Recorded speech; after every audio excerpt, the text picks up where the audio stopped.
Assalamualaikum warahmatullahi wabarakatuh. Jumpa lagi bersama pengacara santuy. Bukan siapa-siapa, hanya Lawyer Deso. Baik, langsung saja pada kesempatan kali ini sebelum saya berangkat bekerja, saya akan jawab dulu satu pertanyaan dari sahabat YouTube yang bertanya seperti ini. Ini pertanyaannya. Jadi intinya, berapa lama sih Bang proses gugatan perceraian di pengadilan agama?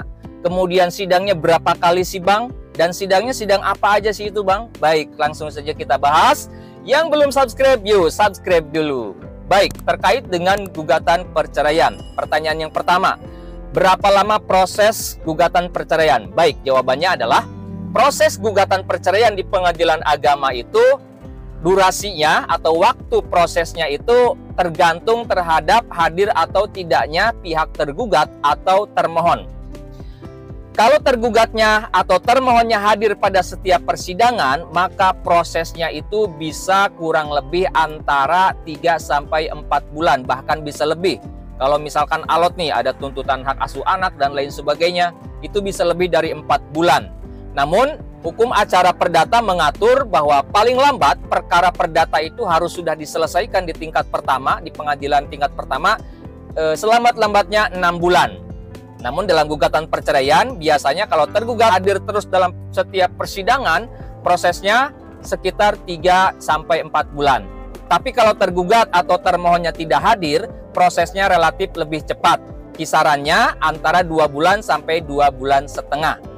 Itu ya, bisa paling cepat 2 bulan atau 2 bulan setengah. Bisa lebih-lebih dikit lah, tergantung fakta di lapangan, prakteknya seperti apa, apakah ada penundaan, atau ditundanya berapa lama, seminggu kah atau 2 minggu. Itu tergantung praktek di lapangan juga. Sekarang sidangnya berapa kali sih Bang? Nah, untuk sidang gugatan perceraian di pengadilan agama, kalau mengacu pada hukum acara perdata, itu rangkaian persidangannya ada 10 kali kurang lebih. Yang pertama adalah sidang pemeriksaan kelengkapan para pihak dan kelengkapan berkas. Kemudian yang kedua adalah mediasi. Dan yang ketiga adalah sidang pembacaan hasil mediasi, yang biasanya dilanjutkan dengan pembacaan gugatan.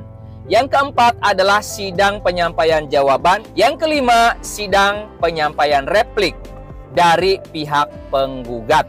Kemudian yang keenam, sidang penyampaian duplik dari pihak tergugat. Yang ketujuh adalah sidang pembuktian dari pihak penggugat, bukti surat dan saksi-saksi. Yang kedelapan, sidang pembuktian dari pihak tergugat, bukti surat dan saksi-saksi.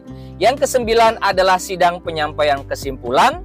Dan yang kesepuluh adalah sidang pembacaan putusan. Namun untuk perkara perceraian yang diajukan oleh pihak suami, setelah pembacaan putusan akan ada lagi sidang, yaitu sidang pembacaan ikrar talak. Itu sidang yang ke-11. Ya, secara normatifnya rangkaiannya kurang lebih ada 10 persidangan. Namun pada prakteknya bisa kurang dari 10. Ada yang 2 kali, ada yang 3 kali, dan ada yang kurang lebih 6 kali. Kalau yang 2 kali sidang, biasanya gugatannya diajukan oleh istri dan suaminya nggak hadir di persidangan. Itu paling sidangnya cuma 2 kali udah selesai. Kalau misalkan perceraiannya diajukan oleh suami dan termohonnya atau istrinya tidak hadir di persidangan, maka proses sidangnya cuma 3 kali. Sidang pertama, kedua, dan pembacaan ikrar talak. Itu biasanya di lapangan seperti itu. Namun bisa juga meskipun penggugat dan tergugat kedua-duanya hadir, tapi sidangnya tidak sampai 10 kali. Apabila jawaban, replik, duplik, dan kesimpulan disampaikan secara langsung, secara lisan, tidak secara tertulis. Contohnya, pada saat sidang yang ketiga tadi kan sidang penyampaian atau pembacaan laporan mediasi. Kemudian dilanjutkan pembacaan gugatan ya, pada hari itu juga, di sidang ketiga itu juga. Kemudian hakim akan bertanya kepada tergugat, apakah jawaban mau diucapkan secara lisan atau secara tertulis. Kalau lisan bisa saat itu juga. Kemudian nanti penggugat ditanya responnya bagaimana atas jawaban lisan tergugat. Tetap pada gugatan, berarti sudah repliknya pun lisan. Kemudian tergugat juga akan ditanya bagaimana atas tanggapan balik dari pihak penggugat. Tetap juga berarti duplik juga sudah secara lisan. Kemudian nanti kesimpulan juga bisa secara lisan, berarti ada kurang lebih jawaban ya, replik, duplik, kesimpulan. Ada 4 persidangan yang bisa dipersingkat. Jadi kurang lebih ada 6 kali persidangan. Ya, itu adalah rangkaian-rangkaian persidangannya, dan sidangnya sidang apa aja, prosesnya berapa lama, kurang lebih seperti itulah ya.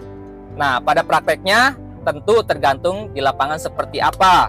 Kalau misalkan ada penundaan, ya mungkin bisa lebih lama. Contoh misalkan pada suatu persidangan hakimnya ada halangan, ada rapat, atau misalkan cuti dan lain sebagainya, itu pasti ada penundaan.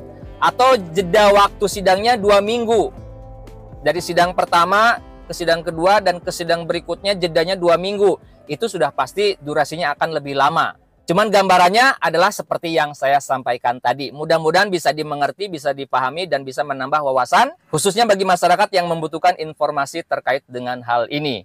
Apabila video ini dan channel ini ada gunanya, ada manfaatnya bagi orang lain, bagi masyarakat, mohon keikhlasannya untuk dukung kami dengan cara subscribe ke channel Pengacara Santuy Official. Sampai jumpa di video-video selanjutnya. Assalamualaikum warahmatullahi wabarakatuh.